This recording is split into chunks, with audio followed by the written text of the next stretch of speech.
నమస్తే రమ్మ గారు. నమస్తే జయ. మంచి స్టోరీ ఏదైనా చెప్పుకుందామండి? మంచి అంటే వీర మంచి స్టోరీ చెప్తాను ఇప్పుడు. మామూలు మంచి కాదు. కొవ్వలి లక్ష్మీ నరసింహారావు గారని 50s, 60s, 70sలో చాలా అద్భుతమైన రచయిత. 1000 నవలలు రాశారట ఆయన. మొత్తం 1000 రచనలు చేశారు. ఒకే సంవత్సరంలో 100 నవలలు రాశారు. అబ్బా! అంత ఒక సంవత్సరంలో? ఒక సంవత్సరంలో 100 రాశారట. అమ్మో, ఎంత కష్టమో కదా రమ్మగారు. ఎట్లా రాసేవారు, ఏ బ్రెయినో అది. అదే కదా. 30 నిమిషాలలో నొప్పి లేకుండా వేడికో స్వయం చికిత్స ఆవేశ హాస్పిటల్ హైదరాబాద్. ఎంత ఆలోచించేవారు. భయంకర పేరుతోటి కథలు కూడా ఆయన చాలా డిటెక్టివ్ కథలు, అవి జానపదాలు, ఎక్సలెంట్ పుస్తకాలు, చాలా బాగున్నాయి. సినిమాల్లో కూడా ఒకటో ఒకటి 2 సినిమాలు కూడా కథలు కూడా ఇచ్చినట్టున్నారు పాత రోజుల్లో. సినిమా పేర్లు అయితే నాకు గుర్తులేదు, కానీ ఈ కొవ్వలి గారివి కొన్ని కథలు భలే ఇంట్రెస్టింగ్గా ఉంటాయి. సుఖసప్తతి అంటే ఒక చిలుక చెప్పిన కథలు. ఈ చిలక ఇంట్రెస్టింగ్గా ఉంటాయి. కొంచెము అడల్టరీ స్టోరీసే సరిగా చెప్పాలంటే. అయితే దీన్ని కొంచెం చక్కగా చెప్పుకోవచ్చు. ఈ కాలానికి ఉపయోగపడే లాంటి విషయాలు చాలా ఉంటాయి. పిల్లలకి అని ఖచ్చితంగా నేను పిల్లల కోసం అని చెప్పట్లేదు, కానీ పెద్దవాళ్ళకి బాగా ఉపయోగపడతాయి, సరదాగా ఉంటాయి, కొంచెం డిఫరెంట్గా ఉంటాయి. జానపద గాథలు కాబట్టి ఒక మాదిరి వయసు వచ్చిన పిల్లలకు కూడా చెప్పచ్చు. ఇందులో ఈ సుఖసప్తతి, సుఖ సప్తతి, సుఖం అంటే చిలుక, మెల్లిక సా, ఇది సా అనమాట. బ్రీఫ్గా చెప్తాను. మొత్తం కథలు అందులో ఉన్నవన్నీ ఏం చెప్పటం లేదు నేను, జస్ట్ మొదలు చివర, మధ్యలో 2-3 ఇంట్రెస్టింగ్గా, మరీ ఎక్కువగా ఇదిగా ఉండవు. ఎవరికి వాళ్ళు చదువుకుంటే వాళ్ళ ఇంట్రెస్ట్ ప్రకారం బాగానే ఉంటుంది, కానీ నేను చెప్పడానికి నేను కొంచెం మొహమాటపడి చెప్పట్లేదు అనమాట. అయితే పూర్వం ఒక వింధ్యారణ్యంలోనట ఒక పెద్ద మర్రి చెట్టు, చాలా పెద్దది. అయితే ఈ మర్రి చెట్టుకి మీ చుట్టుపక్కల అడవులకి అక్కడి నుంచి కంచి వచ్చే కిరాతులు, ఆటవికులు, వాళ్ళు వీళ్ళు ఈ చెట్ల మీద చెట్ల కింద ఉండే చిన్న ప్రాణి జాతిని పట్టుకునేవాళ్ళు, చిలకల్ని, వాటిని వీటిని. ఎక్కడి నుంచో ఒక చిలకల గుంపు వచ్చి ఈ మర్రి చెట్టు మీద వాలింది. ఒకసారి ఒక కిరాతుడు ఆ ప్రాంతం నుంచి కదిలి వెళ్తూ చూశాడమ్మో, ఎన్ని చిలకలు, ఆకుల్ని మించి చిలకలు కనపడుతున్నాయి అనుకున్నాడు. ఎలాగైనా ఈ గుంపుని పట్టేయాలనుకున్నాడు. సాధారణంగా ఈ పక్షులు పట్టడానికి ఏం చేస్తారంటే సన్నటి వల నేల మీద కొంచెం అంత ఎత్తులో 4 పుల్లలు, 4 వైపులా 8 వైపులాన పుల్లలు పాతి ఈ నెట్టుని బాగా లాగి పెడతారు. ఆ నెట్ లోపల పైనుంచి చూస్తే నెట్ కనపడదు, గింజలు కనపడతాయి, గింజలు జల్లేస్తారు. పావురాళ్ళు పట్టుకోవటానికి కూడా అదే మెథడ్. గింజ ఆకర్షిస్తుంది పక్షుల్ని. ఏ పక్షులు ఇన్ని గింజలు ఇక్కడ ఎందుకున్నాయి అటువంటివి ఆలోచించవు. అవును, అలాంటి పక్షికి ఆ ఊహే ఉండదు. మిరపకాయలు కనపడినా పావురాళ్ళు పడిపోతుంటాయి వాటి మీద. అవును, వాటి లక్షణం. ఇవన్నీ గింజల కోసం వాళ్తే ఆ నెట్ పట్టేస్తుంది వాటి గోళ్ళని. ఒక్కసారి ఆ వలలో గనక గోళ్ళు పట్టుకున్నాయంటే వాటికి ఇట్లా వంపుగా ఉంటాయి కదా, కాలివేళ్ళు గోళ్ళు ఎట్లా ఉంటాయి, ఆ వంపులు ఇరికిపోతాయి. ఇక అది విదిలించుకోలేకపోతుంది, వదలదు ఇంకా.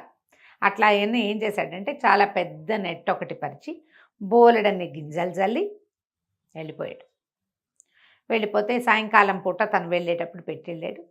మర్నాడు పొద్దుటికి ఈ చిలకలు తెల్లవారేసరికల్లా వీటి కోసం వస్తాయి కదా, తిండి కోసం, ఆ చెట్టు మించి దిగుతూ అవి చూసుకున్నాయి. మరీ అంత చెట్టు కింద ఏం లేదు, చెట్టు కొంచెం అవతలగా కనపడుతుంది. చూసేసరికల్లా ఉత్సాహపడిపోయి మొత్తం చిలకల గుంపంతా దాని మీద దిగిపోయింది. దిగేసరికల్లా అవి 100 చిలకలు ఆ గుంపు. దిగేసరికి దొరికేసినాయి, వల బిగిసిపోయింది. ఇవి ఇట్లా దాని మీద దిగేసరికల్లా ఆ బరువుకి ఆ కొసల్లో 4 వైపులా 4 పుల్లలు పెడతాడు కదా, ఆ పుల్లలు లాగబడతాయి. ఈ వల విస్తారంగా పెడతాడు వాడు. ఎప్పుడైతే ఆ పుల్లలు లాగేసినాయో అట్లా దగ్గరకు వస్తుంది అనమాట. అందులో ఆ గాళ్లలో వీటి గోళ్ళు ఇరుక్కుపోతాయి. ఇక గీవురు గావురు మన్న ఏం చెయ్యాలో తెలియలే. దొరికేసి ఇంకా అక్కడే ఉండాలి, వాడెవడో వచ్చి వాటిని విడిపించి పట్టుకుపోయేదాకా. అయితే ఈ మన పావురాల కథలో ఏం వింటాము, పావురా ఏం చెప్పింది, చిత్రగ్రీవుడు దీంట్లో వస్తుంది పంచతంత్రంలో, అందరం ఒకేసారి నెట్టతో సహా ఎగిరిపోదాం, వలతో సహా వల ఎగరేసిపోదాం అని చెప్పింది. చిలకలకి అంత తెలివి లేదు, శక్తి కూడా లేదు. పావురాయికి ఉన్నంత శక్తి చిలక్కి తక్కువ ఉంటుంది. వీళ్ళు ఈ చిలకల్లో ఒక రాజు ఉన్నాడు, ఒక ఆయన, ఒక మగ చిలుక. అదేం చెప్పిందంటే, ఓ పని చేద్దాం, చచ్చిపోయినట్టు నటిద్దాం, అందరం పడుందాం, వాడు వస్తాడు కదా, చచ్చిపోయిన దానికి భయం ఉండదు, ఇంకా వాడు ఎత్తి బుట్టలో పెట్టాడు, పక్కన పెడతాడు. ఒక్కోటి లెక్క పెట్టండి. 100 మన సంఖ్య. 100 పూర్తయ్యాక ఎగిరిపోదాం. అందరం ఒకేసారి ఎగిరిపోతే సరిపోతుంది అది. సరే చిలకలు సరే అనుకుని ఆ వేటగాడి రాక కోసం వెయిట్ చేస్తూ చచ్చినట్టు పడున్నాయి. అన్ని శ్వాస బిగించేసినాయి వాడి దగ్గరికి రాగానే.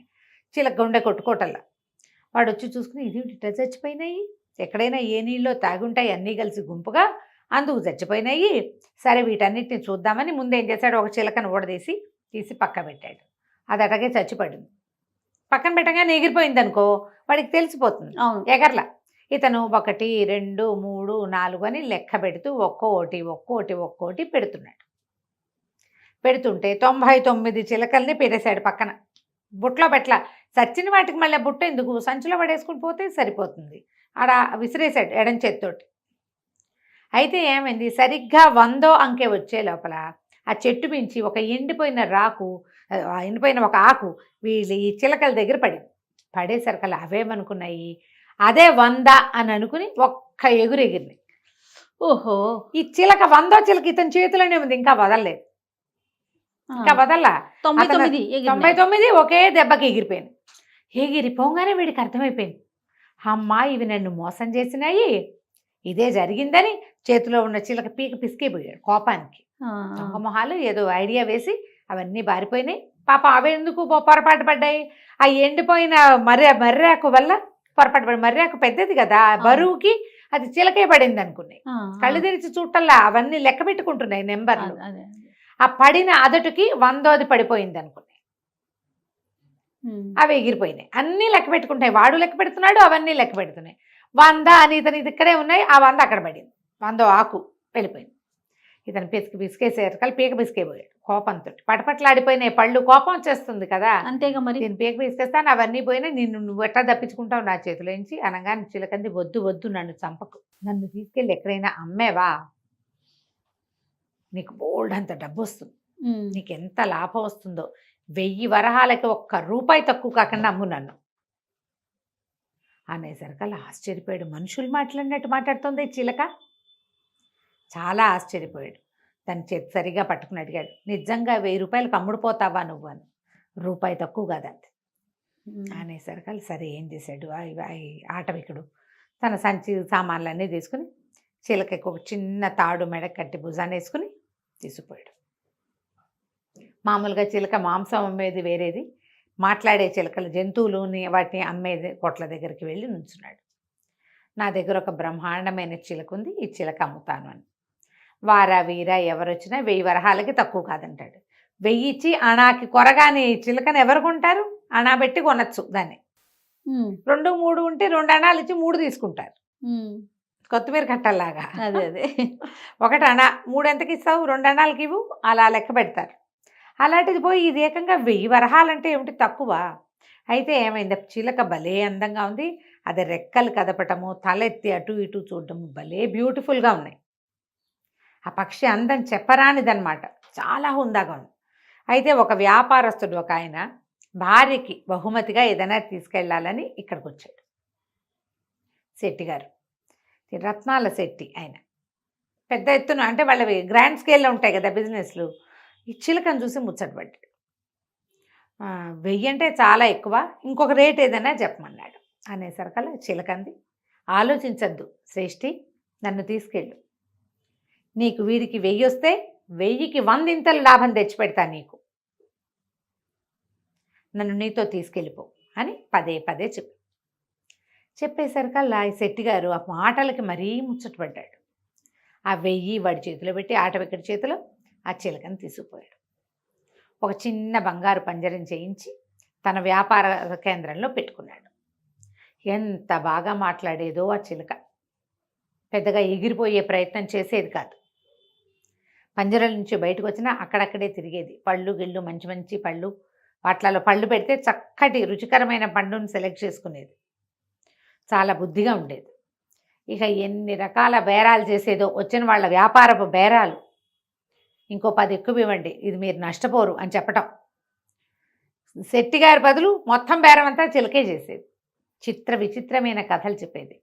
అది రెక్కలు విప్పి నడుస్తుంటే ఏదో ఒక మహారాజు నడుస్తున్నట్టుగా ఉండేది, చాలా డిఫరెంట్గా ఉండేది. అయితే ఏమైంది, సరే ఆ చిలకతోటి చాలా కాలక్షేపం చేసేవాడు ఆయన. ఇంటికి వెళ్ళేటప్పుడు ఇంటికి కూడా తీసుకెళ్ళేవాడు, మళ్ళీ పొద్దున్నే తనతో పాటు తీసుకొచ్చేసేవాడు. ఈ శెట్టి గారికి మహాద్భుత సౌందర్యవతి అయిన మందారవల్లి అనే పేరున్న ఒక అందగత్తైన భార్య ఉండేది. అయితే ఒకనాడు ఆవిడ వాకిట్లో నిలబడి ఏదో మల్లె పువ్వులో ఏవో బేరం వెళ్తుంటే ఆ వాసన పీల్చటం కోసం అంత గుప్పమని వాసన వస్తుంటే వెళ్ళి మేడ మీద నుంచి. అదే సమయంలో ఈ దేశానికి ఆ ప్రాంతానికి రాజైన మలైకేతుడు అనే ఆయన రథంలో వెళ్తూ ఈ మహాద్భుత సౌందర్యవతి అయిన ఈ మందారవల్లిని చూశాడు. ఎంత బాగుంది, వివాహితైనా పర్వాలేదనుకున్నాడు. ఒక పరిచారికను పిలిచి ఆ అమ్మాయితోటి ఈ అమ్మాయికి కబురు చేశాడు.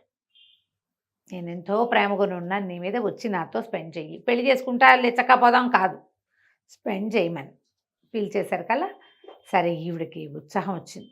రాజు అంతటి వాడు శ్రేష్ఠే, శెట్టిగారు ఎక్కడా, రాజుగారు ఎక్కడా, పైగా సౌందర్యాన్ని నువ్వు ఎంతో అందగత్తవంటే ఎవరంటే వాళ్ళ మీదే ఉంటుంది మనసు. భార్య కాబట్టి ఈయన ఎంత ముద్దుగా చూసినా ఈ కొత్తగా ప్రైజ్ చేస్తే ఒక రకమైన ఉత్సాహం వస్తుంది కదా. ఈవిడ కూడా కొద్దిగా ఉత్సాహపడింది, కానీ భర్త ఊళ్ళోనే ఉన్నాడని మాట్లాడకుండా ఊరుకుంది. రాజుగారు ఏం చేశాడు, ఒక రత్నాల వ్యాపారస్తుని ఈయన్ని పిలిచి, ఈ రత్నశెట్టి గారిని పిలిచి, నాకు వజ్రాలు కావాలి, కొత్త కిరీటం చేయించుకుంటాను, మన దగ్గర ఉన్నవేవీ కాదు, నువ్వు బయట నుంచి పట్టుకురమ్మని ఆయన ఊళ్ళో లేకుండా పంపించేసి ఈ అమ్మాయికి కబుర్ చేశాడు. నీ భర్త ఊళ్ళో లేడు కాబట్టి వచ్చి నన్ను కలవమని. ఆయన ఇక్కడికి రాల, ఈవిడ్నే అంతఃపురానికి రమ్మన్నాడు. సరే ఏం చేసింది, భర్త వెళ్ళిపోయిన రోజు రాత్రో మరుసటి రోజు రాత్రో చక్కగా సర్వాలంకార భూషితురాలయ్యి పల్లకి ఎక్కి వెళ్ళడానికి తయారైంది. ఈయన ఏం చేశాడు, రత్నాల శ్రేష్ఠి తను ఊరెళ్తూ, ఆయన వెళ్ళింది ఎక్కడ, దేశాంతరం, సముద్రం మీద వెళ్ళాలి. ఈ పక్షులు అవి కొత్త ప్లేస్ని తట్టుకోలేవు. అందుకని ఆయన ఏం చేశాడు, తన వ్యాపార కేంద్రంలో ఉండే చిలకని తెచ్చి ఇక్కడ పెట్టాడు ఇంట్లో. చిలకని జాగ్రత్తగా చూసుకోమని పని వాళ్ళకి అప్పచెప్పాడు, పెళ్ళానికి అప్పచెప్పాడు. ఆ చిలక ఈవిడ ఆ కబుర్లు రావడాలు అవన్నీ వింటోంది.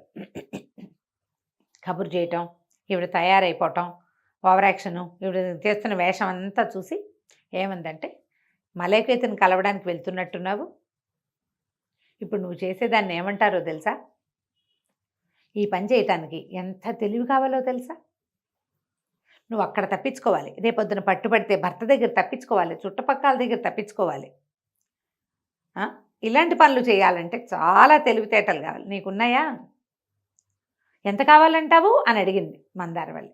నీకు ఒక కథ చెప్తా, ఆ కథ విని అలాంటి తెలివి నీకుంటే నువ్వు వెళ్దువు, కానీ నువ్వు ఆ తెలివి లేదనుకో నువ్వు వెళ్ళకూడదు, పట్టుపడిపోతావు. అప్పుడేమవుతుంది, నువ్వు రాజుకి చెడతావు, శెట్టికి చెడతావు. ఇంత సౌందర్యవతి నువ్వు చెడకూడదు, సరిగ్గా ఉండాలి. నువ్వు అక్కడికి వెళ్తానే నాకేం అభ్యంతరం లేదు, కానీ తెలివి ఉందో లేదో చూసుకో, నీ తెలివి సంగతి నాకు తెలియదు అన్నది. అనగానే సరే ఈ మందారవల్లి ఏం చేసింది, అలంకారం చేసుకుంది, కానీ ఏది కథ చెప్పు వింటాను అని గబగబా వచ్చి కూర్చుంది. ఇక చిలక రోజు రాత్రి ఓ కథ చొప్పుని చెప్పింది ఈ అమ్మాయికి. ప్రతిరోజు ఈవిడ తయారవుతుంది, పగటిపూట వెళ్ళకూడదు, ఇది చేసేది వెధవ పని, నలుగురికి తెలిసిపోతుంది, చీకటి పడ్డాక వెళ్ళాలి, చీకటి పడి ఆవిడ అందంగా అలంకారం చేసుకుంటే సెంట్లు గింట్లు కొట్టుకుని పువ్వులు గివ్వులు పెట్టుకుని తయారవుతుంది. తయారవగానే చిలక స్టార్ట్ ఓ కొత్త కథ చెప్తుంది. ఎన్ని కథలో చెప్పింది. ఈ చిలుక చెప్పిన కథలు కొన్ని చాలా ప్రత్యేకంగా ఉంటాయి, కొన్ని కొంచెం సుమారైన కథలు. ఇందులో బాగున్న 2-3 కథల్ని మనం నిదానంగా చెప్పుకుందాం. తప్పకుండా అండి. చిలక ఏం కథ చెప్పిందో మనం వచ్చే భాగంలో విందాం. తప్పకుండా రమ్మగారు, చాలా ఇంట్రెస్టింగ్గా ఉందండి సిరీస్. నమస్తే అండి. నమస్తే జయ.